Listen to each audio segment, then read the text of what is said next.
Nuremberg Germany, a beautiful city in northern Bavaria. You could walk through the streets and admire its classic architecture, and sample great food. But this is a city that was also the spiritual center of the Third Reich. The Nazis held annual rallies on the outskirts, and it's where the Nuremberg laws were passed, depriving all German Jews of their rights. Because of those events, the Allies chose Nuremberg to be the site of the first war crimes trial in modern history, where the Nazi hierarchy would face justice. The trials were held here at the Palace of Justice, and I'm about to take you on a rare tour of the courtroom and the museum dedicated to educating the public. But before we go in, let's take a quick look back to 1945 and see clips from the actual trial. Here are the defendants walking into the courtroom. The first guy is Hermann Goering, the most important Nazi at the trial. Next is Karl Donitz, the head of the German Navy and Hitler's successor after his suicide. And here is Rudolf Hess, the one-time Deputy Führer. The following is a clip of Hermann Goering answering questions about the assault on the German Jewish community.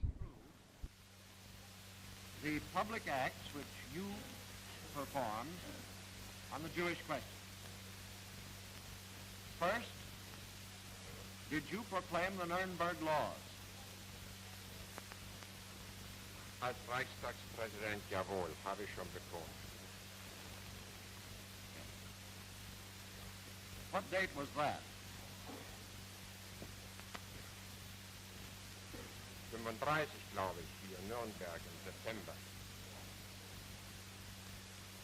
And that was the beginning of the legal measures taken against the Jews, was it not? Das war eine legale Maßnahme.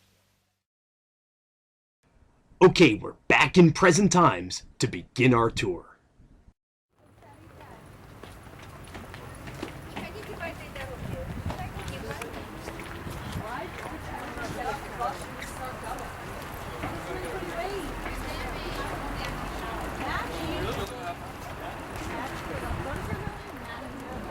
Here I am. We're at the Palace of Justice in Nuremberg. This is where the Nuremberg trials were held. I'll take you in, we'll see the courtroom itself and a bunch of neat stuff. Here we go.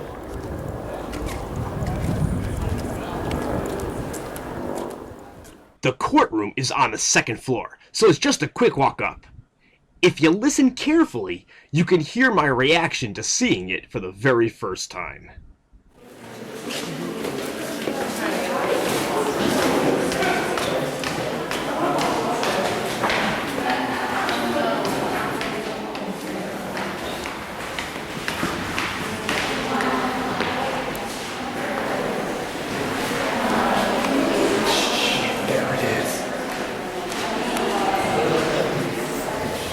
We're about to go into the very same courtroom where the Nuremberg trials were held in.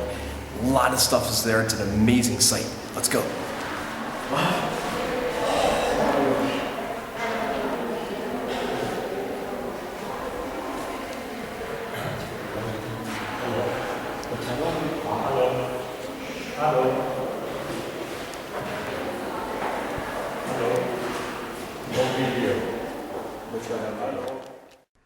Believe it or not, it's still a functioning courtroom, and many of its original decorations are intact. The defendant's dock is still there, along with the elevator door which took them from the prison to the courtroom. And in a bit of irony, there are Hebrew biblical symbols on the walls, like the Ten Commandments from the book of Exodus, and Eve giving Adam the apple from the book of Genesis, symbolizing original sin.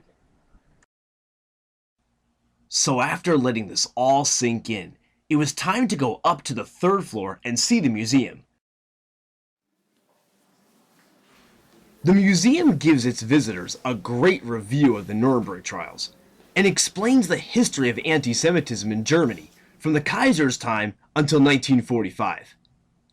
We all get listening devices to help us along our way as well.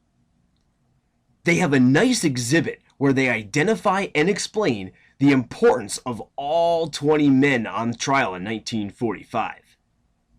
And they even have the original bench on display where Hermann Goering sat during the trials. To give you a real connection, they have clips from the Nuremberg trial right next to it. They also give visitors a mock-up of how the courtroom looked in 1945. And then the museum treats you to a bird's-eye view of the courtroom. The only disappointment we had was that we couldn't visit the jail cells where the defendants were kept. And there's good reason for that. It's still an active prison, and I really didn't feel like doing anything to actually get in there.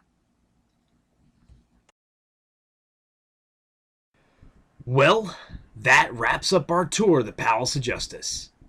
If you want to know more, I recommend reading Nuremberg Diary. It was written by Dr. Gustav Gilbert, the U.S. Army psychologist who was assigned to take care of the mental health of the defendants. There's also Nuremberg, Infamy on Trial by Joseph Persico, that was later made into a TV movie starring Alec Baldwin. See you on the next in-class field trip.